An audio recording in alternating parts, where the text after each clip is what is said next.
Muito bem, então de compute e de storage foram esses. Daqui a pouco eu volto para falar de redes, né? Do que a gente teve de novidades de redes aí. E agora a Ana vai falar um pouquinho de arquitetura aí para a gente, dos pontos que a gente teve de arquitetura interessantes aí no Reinvent, tá bom? Deixa eu chamar a Ana aqui. E aí, Felipe? É bastante coisa, né? Fala não. Vou deixar você aí então, beleza? Tá bom. Valeu. Tranquilo. Bom, beleza. Então, a gente vai começar falando de arquitetura, depois de desenvolvimento, então tem bastante coisa para cobrir.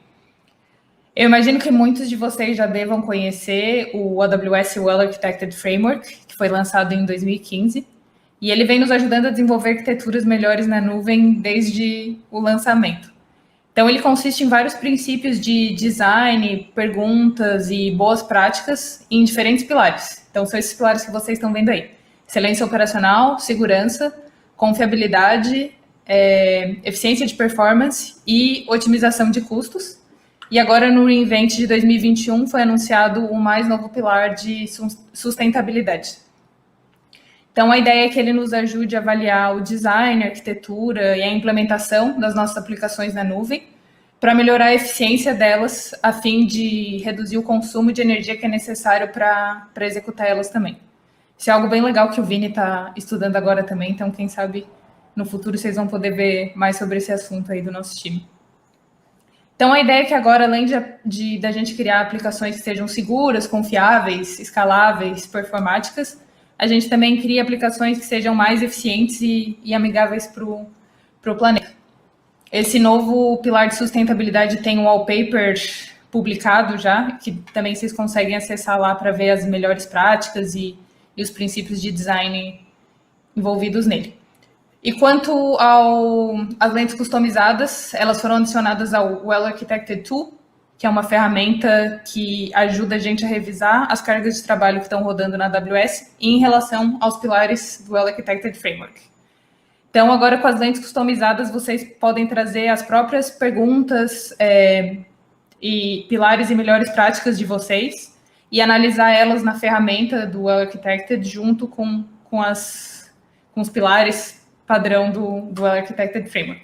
Então, é bem legal porque fica tudo centralizado num só lugar e é possível trazer coisas que sejam específicas de uma indústria ou de uma empresa específica. Já está disponível aí em todas as regiões também. Bom, e agora a minha categoria preferida, que é desenvolvedores. O Amazon Code Guru, para quem não conhece, é uma ferramenta super legal, que usa Machine Learning por baixo dos panos, mas a gente não precisa saber nada de Machine Learning. E analisa o nosso código e faz recomendações em relação à qualidade, performance e à segurança.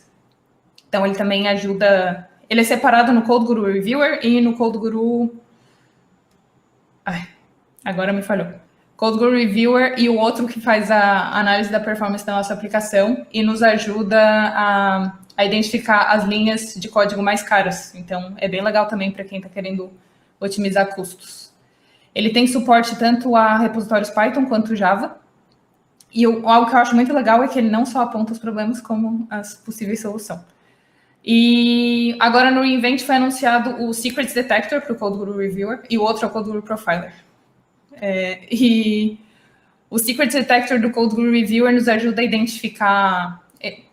voltando um pouco. A gente faz o link de um repositório de código Git, que pode estar hospedado no GitHub, no GitLab, no Bitbucket ou no Code Commit, se vocês quiserem. E ele vai fazer, primeiro, uma análise geral do nosso código, na primeira vez que a gente faz esse vínculo, com várias recomendações, e depois disso ele vai fazer análises graduais em cada pull request. Então, o novo Secrets Detector é capaz de identificar nomes de usuário, senhas, string de conexão com banco de dados, tokens, chave de API, chave da AWS, todas essas outras coisas que a gente muitas vezes escreve no nosso código quando está desenvolvendo, mas que a gente não deveria estar comentando nos nossos repositórios do Git.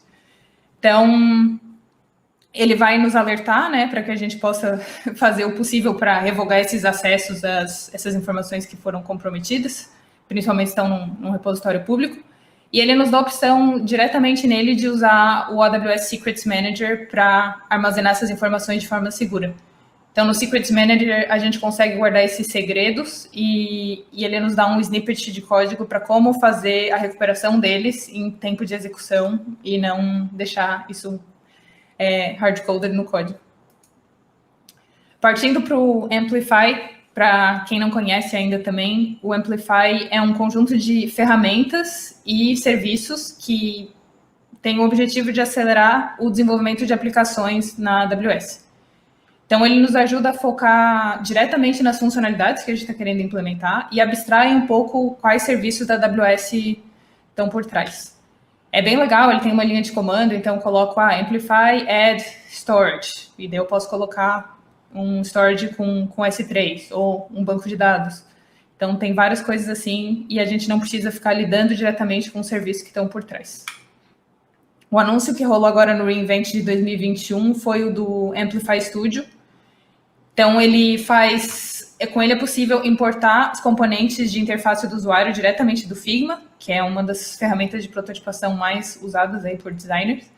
E ele vai nos dar snippets de código que vinculam esses componentes de interface diretamente com os nossos modelos no back-end. Então, a ideia é que o código gerado pelo Amplify seja fácil de entender e de estender depois se a gente precisa.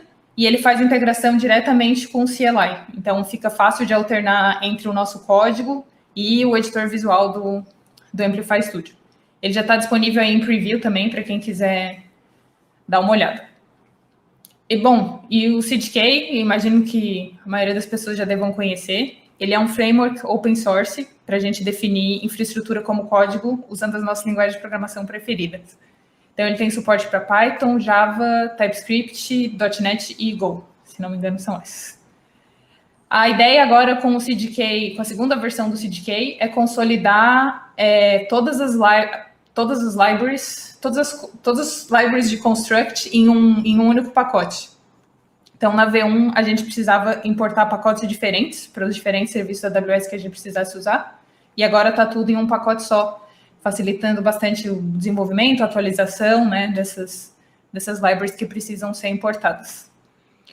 Além disso, tem outras coisas interessantes que o time do CDK está sempre fazendo release de coisas novas, e a ideia agora é que apenas sejam incluídas as APIs que estão em stable release e as funcionalidades que ainda estão em fase experimental não sejam incluídas nessa library principal.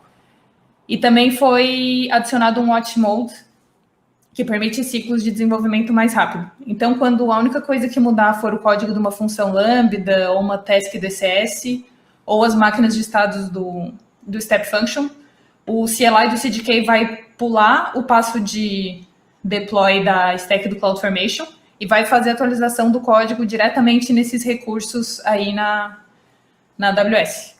Então, vale ressaltar que essa função aí do watch é para ser usada só para desenvolvimento, porque ela vai gerar aí um drift entre a stack e os recursos que estão sendo executados.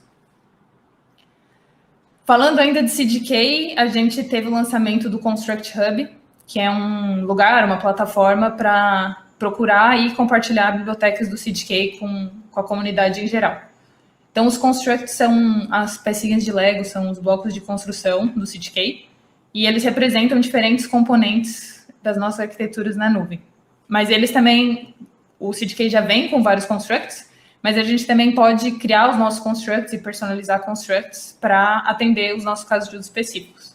Então, a ideia com o Construct Hub é a gente poder procurar os constructs que a gente está precisando, caso alguém já tenha desenvolvido eles, e também compartilhar os constructs que a gente desenvolveu com as pessoas da comunidade. Também tem outros provedores de serviço na nuvem publicando seus constructs lá. Para acessar o Construct Hub, é só em constructs, tá ali, constructs com S, no plural, .dev.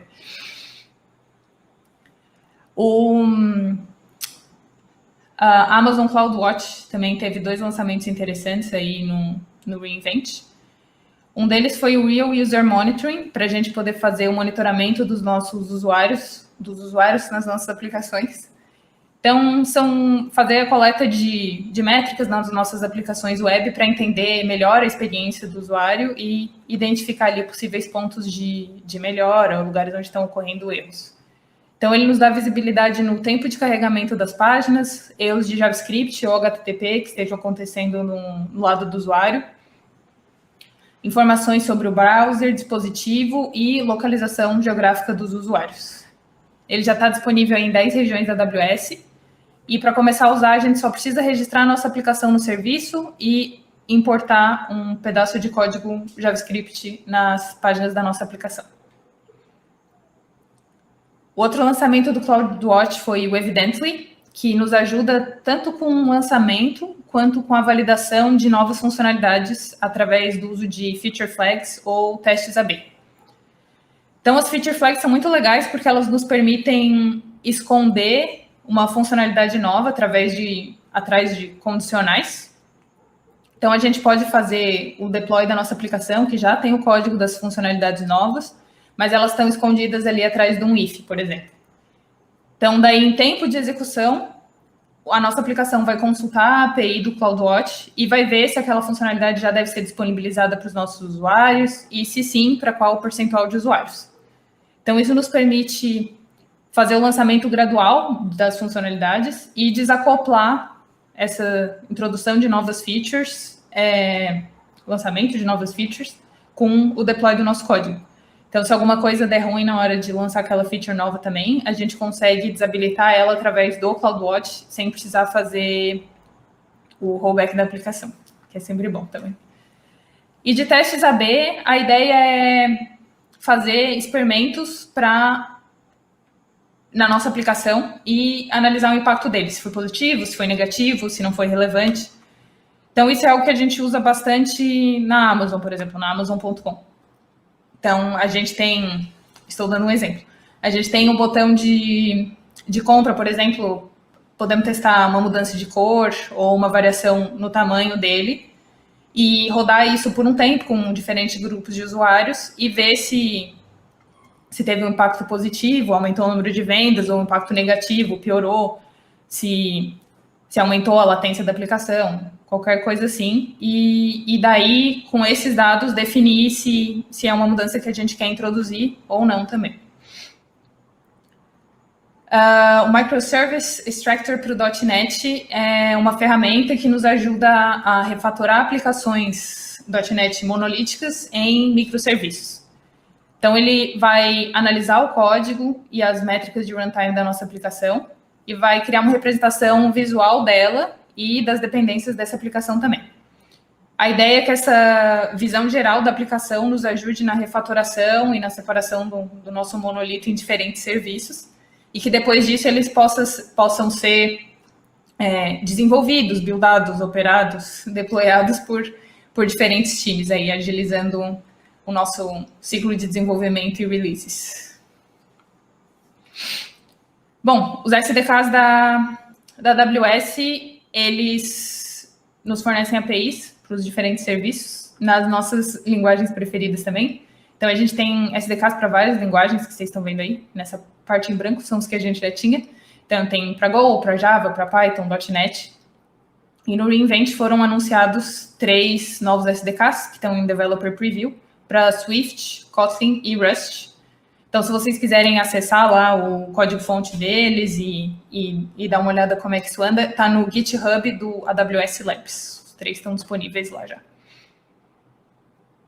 E acho que para encerrar esses lançamentos na categoria de desenvolvimento, a gente teve o lançamento da AWS Repost, que é o nosso fórum, nosso serviço, não sei, é porque ele veio substituir o AWS Forums, então não quero confundir.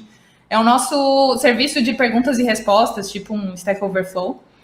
Daí, então, lá vocês conseguem fazer perguntas sobre qualquer coisa relacionada à AWS e obter respostas de clientes, parceiros, funcionários. Todo mundo pode estar respondendo lá e ajudar vocês. Então, ele veio para substituir a AWS Forums, está disponível para todo mundo que tem uma conta na AWS. Então, a gente acessa com a conta da AWS e está lá para vocês fazerem perguntas. Eu já respondi umas 2 lá para ver se eu ganho alguma pontuação. Eu acho que agora a Paloma vai dar continuidade, então, com a parte de DevOps. É isso, né?